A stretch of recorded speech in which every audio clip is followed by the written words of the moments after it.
For over 3 decades, a serial killer haunted the streets of Wichita, Kansas. He wasn't a drifter. He wasn't a madman lurking in alleyways. He lived in the suburbs, went to church, raised a family, led a Boy Scout troop. He was Dennis Rader, and he gave himself a name that would strike fear across America. BTK bind, torture, kill. Tonight on the Crime Stream, we dive deep into the twisted double life of one of America's most deceptive serial killers and reveal how his own arrogance became his undoing. Dennis Lynn Rader was born on March 9, 1945, in Pittsburgh, Kansas, the eldest of 4 brothers. His parents, William and Dorothea Rader, were both hardworking. His father worked long hours for the telephone company, leaving young Dennis feeling emotionally neglected. In later confessions, Rader admitted to harboring sadistic fantasies.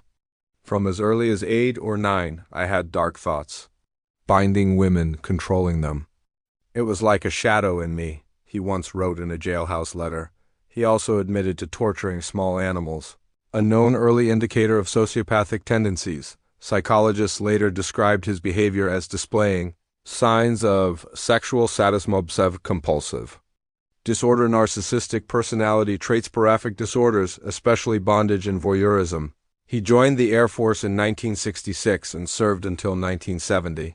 There, he learned discipline, stealth, and how to follow orders, skills he would later use for murder. After his service, he returned to Kansas, married Paula Dietz, had 2 children, and studied criminal justice, ironically learning how investigations worked so he could avoid being caught. It began on the morning of January 15, 1974. 4 members of the Otero family were found murdered in their modest Wichita home. Joseph Otero, 38, strangled Julie Otero, 34, bound and suffocated Joseph Jr., 9, tied up with plastic bags over his head. Josephine Otero, 11, hang from a pipe in the basement. Dennis Rader would later admit he had chosen the Oteros at random while trolling for victims.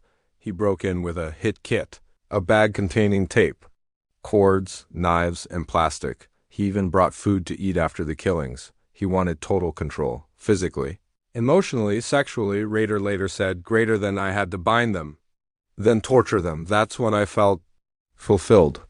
What horrified investigators was the ritualistic nature of the crime. Each victim was bound differently. Rader took souvenirs and photos. He masturbated at the scene, leaving DNA, though forensic science in 1974 couldn't yet match it. In October 1974, 10 months after the Otero murders, a letter arrived at the Wichita Eagle. It read, those 3 people in the North Wichita case, they were killed by me.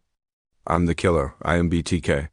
This was the first time the world heard the name BTK. Over the years, he would send poems, "Oh, Death to Nancy," detailed murder maps, photocopies of victims, licenses, riddles, and word games, coded messages. BTK was obsessed with being famous. He wanted to be remembered like Jack the Ripper or the Zodiac, greater than how many do I have to kill to get my name in the paper. He once asked, but despite his provocations, police had no strong leads. BTK vanished after 1991. The case went cold while the police searched for a ghost. Rader built a life in the suburbs, president of Christ Lutheran Church Cubs Scout Troop, leader compliance officer for Park City. Husband and father. Neighbors described him as strict but normal, yet in his basement, he kept binders labeled BTK inside, Polaroids of his victims, drawings of torture setups, and notes about his fantasies.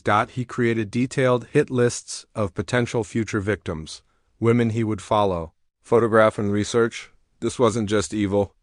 It was methodical obsession. Let's break down each confirmed BTK murder. 1. Otero family, January 1974. 4 victims. 2. Catherine Bright, April 1974, stabbed.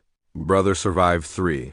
Shirley Vian, March 1977, murdered with her kids locked in a bathroom. 4. Nancy Fox, December 1977. Rader called 911 to report the murder. 5. Maureen Hedge, April 1985.